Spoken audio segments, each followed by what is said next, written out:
Greetings, YouTube. It's kind of late at night, I can't sleep, and so I figured what better time to make another video. And also the reason the lighting is like this is all I have on in here is the TV, and I'm too lazy to get up out of bed and turn the lights on. So enjoy the dramatic lighting effects. Anyway, the reason I'm making this video tonight is actually to answer a question that was put to me by Simon after he watched the video I made where I was working with my microscope looking at some cancer cells. And he had asked me, do some cells live on indefinitely under the right circumstances? Is the basic essence of his question. And the answer is yes and no.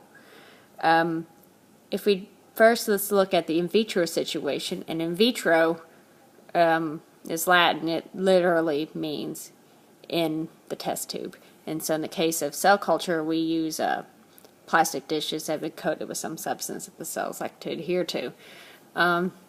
Cancer cells in culture especially, most of them, as long as you give them enough space and enough nutrients, they will just divide on continuously. You can take them up off the dish, put them in a new one, they'll reattach and keep growing and growing and growing.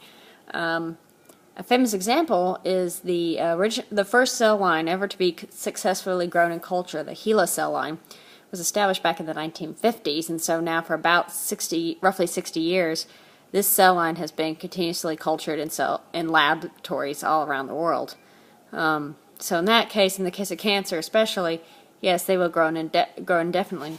But also, another situation we can have in the lab is we take normal cells, and most of them we can culture maybe for about 30 generations, and then they just stop, or senesce.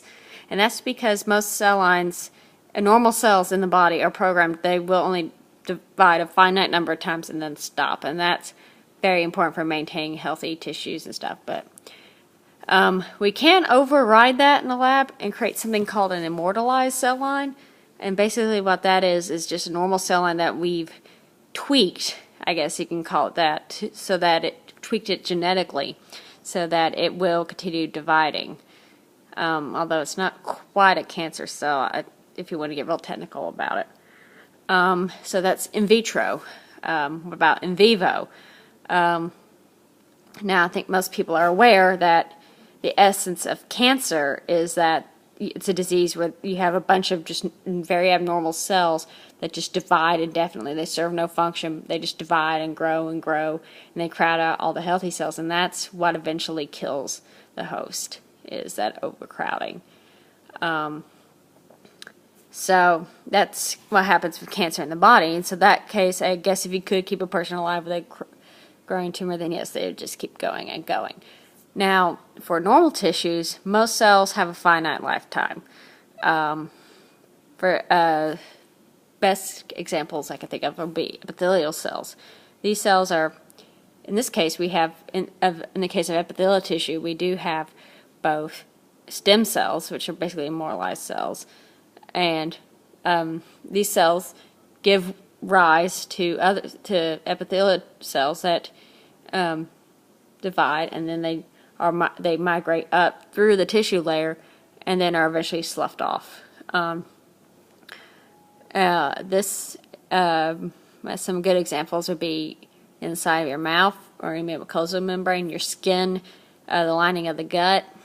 And this process is very important for protecting the tissues and maintaining normal structure, because if you get a mutation in the epithelial cell, usually it doesn't matter so much because that cell's going to be gone in a few days.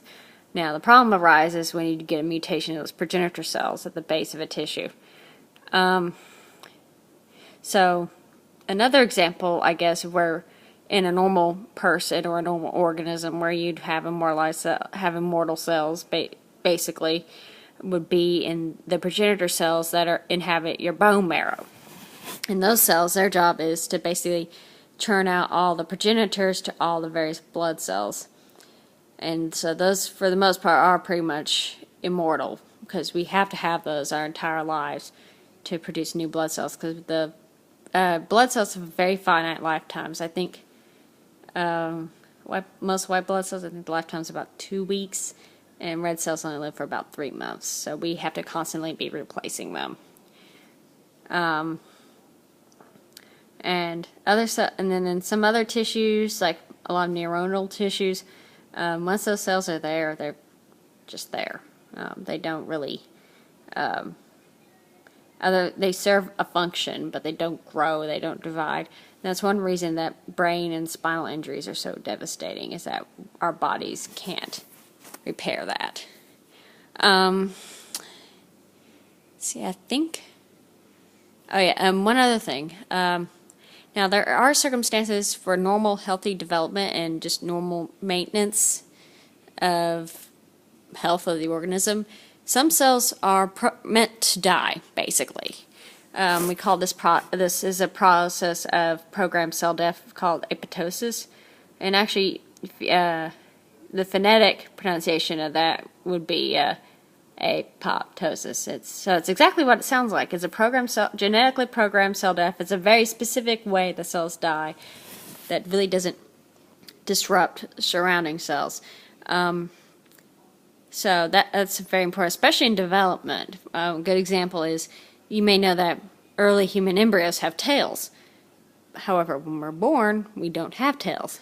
And the reason is that all those cells have apoptosed and the bits of them have been reabsorbed and whatnot. And then if you ever, some people who are born with webbed fingers or webbed toes, that tissue that's joining them, it didn't dissolve away like it should have in the womb. So in certain circumstances, in order to be healthy, some cells have to die. And cancer arises when you get very abnormal cells that really don't serve any function anymore, but they somehow escape that signal. I think that about covers it. Simon, let me know if I missed something or if there's something you want to know more about. I'd be happy to answer it to my best of my ability. So, I guess that's all I got to say tonight. Bye.